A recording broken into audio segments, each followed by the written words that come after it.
Champions trophy 2025 जो कि फरवरी 2025 में शेड्यूल है और अब तक जो इसका कंफर्म्ड वेन्यू है वो पाकिस्तान है। और इस चीज़ को लेके पाकिस्तान और इंडियन मीडिया में काफ़ी बहस छिड़ी हुई है और काफ़ी लंबे अरसे से ये बहस चलती आ रही है।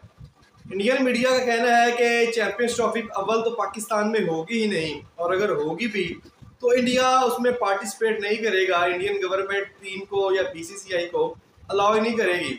जबकि पाकिस्तानी मीडिया या पीसीबी की तरफ से मुसलसल इस बात पे जोर दिया जा रहा है कि चैंपियंस ट्रॉफी होगी तो सिर्फ पाकिस्तान में ही होगी, इंडिया को अगर आना है तो आए, नहीं आना तो ना आए, हमें इस बात से कोई फर्क नहीं पड़ता। और ये आईसीसी की जिम्मेदारी है कि जितनी भी टीम्स क्वालिफाइड टीम्स हैं चैंपियंस ट्रॉफी 2025 के लिए उनको सिलेक्टेड वेन्यू पे लेके आना, ना कि पाकिस्तान या पीसीबी की। ये काफ़ी लंबे अरसे तक एक बहस चलती रही और फिर आईसीसी की तरफ से पाकिस्तान को बजट भी अप्रूव कर दिया गया, बजट अलॉट हो गया चैंपियंस ट्रॉफी के लिए, और पाकिस्तान ने तैयारियां भी शुरू कर दी जिसमें स्टेडियम्स के रेनोवेशन, स्टैंड्स के रेनोवेशन और भी इंतजाम और होटल्स वगैरह इस तरह के इंतजामी मामला जो है वो शुरू कर दिए गए पीसीबी की तरफ से। अब इस सारी कहानी में एक बड़ा मज़े का ट्विस्ट आ गया है। आप इसको ट्विस्ट कह लें या इंडिया की चाल कह लें, इंडिया की कह लें कि ये मूवमेंट है या जो मर्जी आप इसको नाम दे सकते हैं। ट्विस्ट ये आया है कि बीसीसीआई के सेक्रेटरी जय शाह जो कि 2019 में बीसीसीआई के चेयरमैन बने थे, सेक्रेटरी बने थे, अब वो बन गए हैं आईसीसी यानी कि इंटरनेशनल क्रिकेट काउंसिल के चेयरमैन। 35 साल चेयरमैन बने हैं और ये अनअपोज्ड यानी कि इनके मुकाबले में कोई भी कैंडिडेट नहीं आया। आसान लफ्जों में समझाऊं तो बिला मुकाबला मुंतखब हो गए हैं और ये कन्फर्म हो गया है कि ये 1 दिसंबर 2024 से आईसीसी की भाग दौड़ जो है वो उसको संभाल लेंगे। इससे पहले जय शाह जो है वो एशियन क्रिकेट काउंसिल के चेयरमैन भी रह चुके हैं और बीसीसीआई के सेक्रेटरी भी हैं।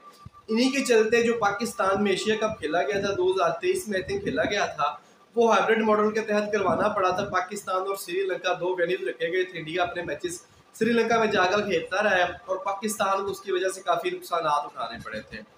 अब जो मैं आपको बता रहा था कि जो इंडियन मीडिया इस बात पे जोर दे रहा था कि क्यों जो है चैंपियंस ट्रॉफी पाकिस्तान में अव्वल तो होगी नहीं और अगर हुई भी तो पाकिस्तान वहाँ पे इंडिया वहाँ पर आकर नहीं खेलेगा, उसके पीछे यही मेन वजह थी कि इंडियन मीडिया को ऑलरेडी पता था कि जय शाह बहुत जल्द आईसीसी के चेयरमैन बनने वाले हैं और उसके बाद जो मामलात हैं, जो चीज़ें हैं, उनको आईसीसी एज ए बीसीसीआई कह लें ईजिली हैंडल कर सकेगा। अब यहाँ पर एक छोटा सा ट्विस्ट और भी है।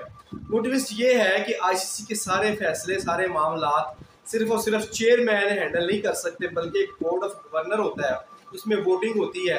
आई थिंक 16 या 17 मेंबर्स होते हैं, उनकी वोटिंग के बाद फैसला होता है कि कौन सा डिसीजन लेना है और कौन से डिसीजन को रिमूव करना है। अब अकेले जय शाह तो इसको मैनिपुलेट नहीं कर सकते, लेकिन लॉबिंग वगैरह करके या ग्रुपिंग करके इस फैसले को थोड़ा बहुत जो है असरअंदाज इस पर हुआ जा सकता है।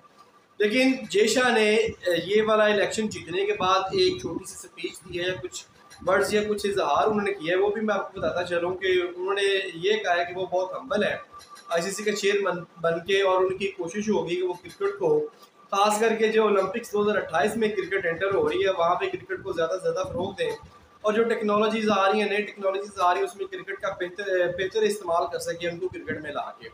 ये एक उन्होंने छोटा सा बयान दिया है।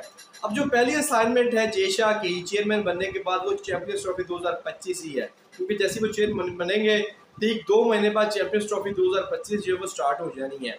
अब इनके चेयरमैन बनने का इस चैंपियंस ट्रॉफी वाले मामले पे क्या असर होता है और क्या नहीं, ये तो हमें फ्यूचर ही बताएगा।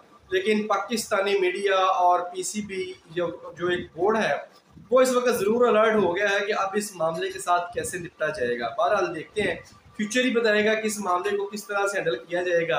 क्या हाइब्रिड मॉडल लाया जाएगा, या इंडियन टीम पाकिस्तान आ जाएगी, या फिर इंडिया टोटली बाइकआउट कर देगा।